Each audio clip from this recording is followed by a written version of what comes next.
Right then, this is a walk around video, and this is for a Toyota Verso, and it's a 2-litre diesel XL. This car's covered 85,000 miles, 64 plate.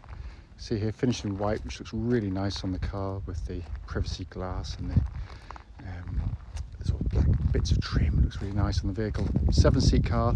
This is actually my wife's car, but unfortunately it's time for us to sell it. And we have really enjoyed this car. It's been really handy for what we needed it for. And it drives and looks very well indeed for the age and mileage. Front of the car is really clean. Lights and lenses are clear and intact with any obvious cracks or condensation.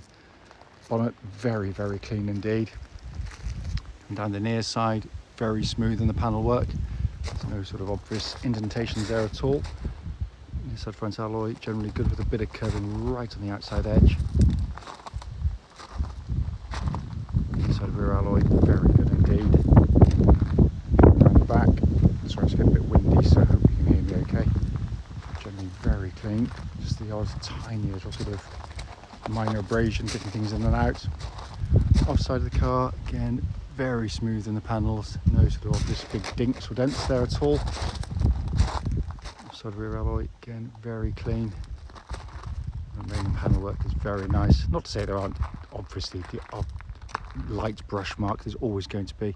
Final alloy, again, very good, just a bit of curbing there. Externally, for the age of mileage, it's actually in very, very nice condition. Let's come into the boot area, all in very nice condition again. I've got the seats up in position so you can see them. Rear seats hardly ever been used. Obviously you end up with a much bigger boot when you fold those two down, but just wanted to show it in position there. Coming to the back of the car now, loads of room in the back of these cars. Half leather interior, very, very nice condition. The front and the passenger side, again, all generally very clean. Passenger seat, very nice condition there. Finally, coming to the driver's door card, again, all very nice and neat and tidy. The driver's seat itself, again, very, very good. Inside the car now, engine's running this section as always, so the dash can be seen illuminated. Dashboard, again, in fantastic condition. Hopefully you can see up there, 85,337 miles, and there are no warning lights on the dashboard at all. Radio, as you can see, working exactly as it should. Pop the car into reverse. You get that nice clear gridded parking camera, again all working exactly as intended. That's very, very nice condition. Not all these people carriers are, and quite often they're very heavily used, as this one's being used relatively lightly. Finally, just to show you, owner's manual pack and lock and wheel nut key all here and present with the car. Right then, this is a quick road test video, and this is for a Toyota Verso, and it's a 2-litre diesel XL model. This car's registered GU64YUJ and has a mileage of 85,337 recorded. The reason we do all of our videos is very simple. It's basically to ensure that if anyone's online looking at any of our cars advertised, they get to see the very car in operation. Even if, as in this case, this is actually my wife's car. But it is time to put it up for sale. The car, although sold by us, comes supported by our own company's 3-month warranty, so that'll be as part of the sale, but it is our personal vehicle, this one. So coming to the car, I mean, the reason we bought it is because it had been so well looked after. All of its servicing had been done by Toyota, right up into the service we've just done on the car. So I think it was 7 previous services done by Toyota dealership, and the one we've just done, and it drives beautifully. It really does. Engine starts straight away without any warning lights on the dashboard at all. I've always liked these engines because it's very quiet and smooth in operation, but very, very economical in daily use. And a nice flexible engine as well, but it's subdued. It goes about its business very, very nicely indeed.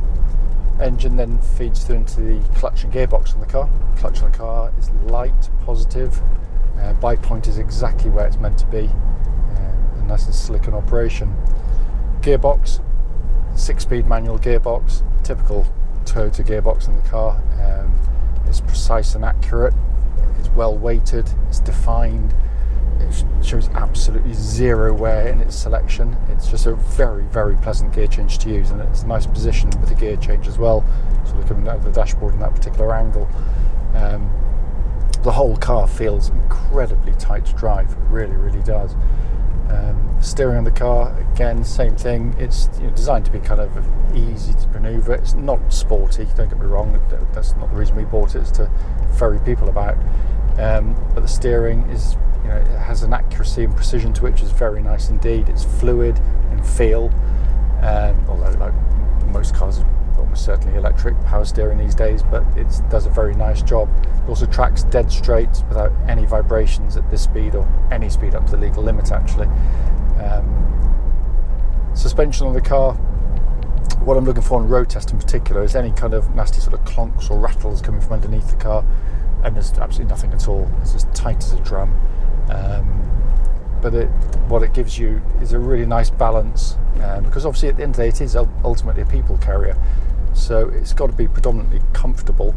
But comfort is a pretty subjective thing, because you can have a very soft pillowy ride but then have a car that lurches about, which could be particularly unsettling for rear seat passengers, and particularly ones right at the back who may not be concentrating. Probably, I'd like to think, would have the head in a book, but the reality is obviously nose deep in a phone. But it can be really unsettling when you've got a car that's got lots of motion to it. This strikes a brilliant balance. It's a very comfortable, compliant ride, but the body control is actually very good for this type of vehicle. Toyota's done a very, very nice job on it, but they've been doing these types of cars for many, many years now, so they've constantly kind of mastered the art of getting that balance pretty much spot on. Just going to give the brakes on the car a bit of a thump. I just mentioned I was directly behind. I know they're good, but really nice, powerful brake pedal on the car. There's no kind of pulsing or vibrations going back to the brake pedal. It's all in fine order there.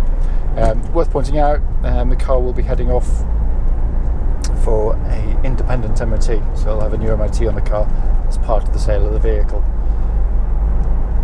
Finally coming inside, it's been kept very, very well.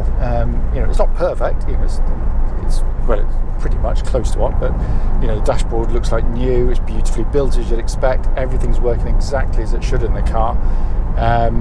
The upholstery's been kept very, very well, and the reason I say that is because ultimately it is a people carrier, and we've seen many over the years which have been interesting to say the least in terms of condition of the interior, and the kind of things that have been spilt on them, or the wear they've had.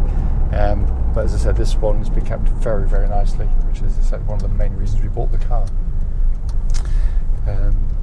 As I said at the start of the video, this one is quite a brief one. I normally spend a bit longer on my videos, but as it's my personal car, it would seem slightly self-indulgent in all honesty.